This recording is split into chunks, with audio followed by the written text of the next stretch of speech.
As we first reported months ago, Oakland has the worst 911 response times out of any city and county in California. Some people tell us they get busy signals or are stuck on hold for 20 minutes or longer. That's during an emergency. Now, investigative reporter Candice Nguyen sat down with the mayor to talk about how she plans to turn things around before the state steps in and shuts down Oakland's 911 dispatch center. In the months we've been reporting on this life or death issue, we've been trying to get Oakland Mayor Sheng Thao to talk with our investigative unit. She has declined more than a dozen of our interview requests. Until now. I, called 911. I couldn't get through. It's a busy signal and it just hangs you up. When I call 911, usually you're on hold for approximately 10 minutes. Alarming experiences by Oakland residents and business owners. And I got the busy signal. Frustration by city leaders. 20-minute hold time, someone has a heart attack, they're gone. 6 months after our first investigation, Oakland's dangerously long 911 response times still plague the city. Ringing, nobody answered. Our team analyzed new state data showing in January, it took an average of 44 seconds for an Oakland dispatcher to answer a 911 call.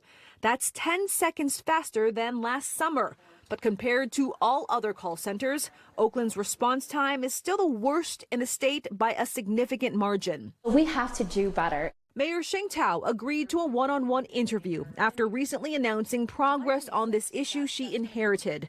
There are fewer dispatcher vacancies, she says, leading to more 911 calls being answered within the state's 15-second standard. Moving from 37% to 50% within just, the first year in my administration, that is a huge success, but obviously it's not good enough. Weeks after we broke the story last summer of Oakland having the worst 911 answering time of any city in the state, the California Office of Emergency Services sent Oakland this notice. It warns if Oakland doesn't comply with standards by this July, it'll lose state funding.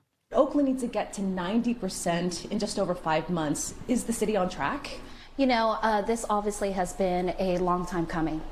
I'm equally frustrated when I tried calling 911 about a year and a half ago and received a busy signal. Do you think Oakland's going to make the deadline, though? That's to be seen, right? And for me, it's about really filling in the vacancies. I'm really honored to have the team that I have, that just within a year we were able to take action, implement the things that we need to implement to ensure that we fill the vacancies, improve on the pickup time, and not just that, but ensure that we are retaining the talent that we have recruited.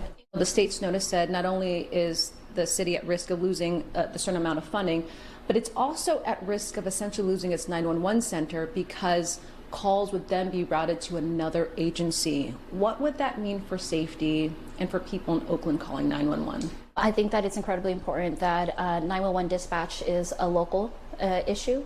Obviously, there are a lot of technicalities that we have to work on, whether it's at the local level or at the state level. But, we're going to continue to do that work. What led to Oakland's dire 911 problems? Outdated technology, the mayor says she's working to finally update. And as we reported in December, Oakland failing to process about 1,000 dispatcher applications for an entire year, the result of vacancies in the city's HR department. How did that happen, and what's being done to make sure it never happens again? Coming into the city, and really the first year we lifted the hood, and there was, and then we had to find solution for many of the problems that we saw, and this is definitely one of the problems. Mayor Thao says Oakland is preparing to announce a new HR director who will be in charge of filling other vacancies that she says are across the board. And with 911, there is a long way to go, she admits, in a short amount of time. If Oakland doesn't make the summer deadline by the state, what's the plan? Well, we're going to continue to do that work.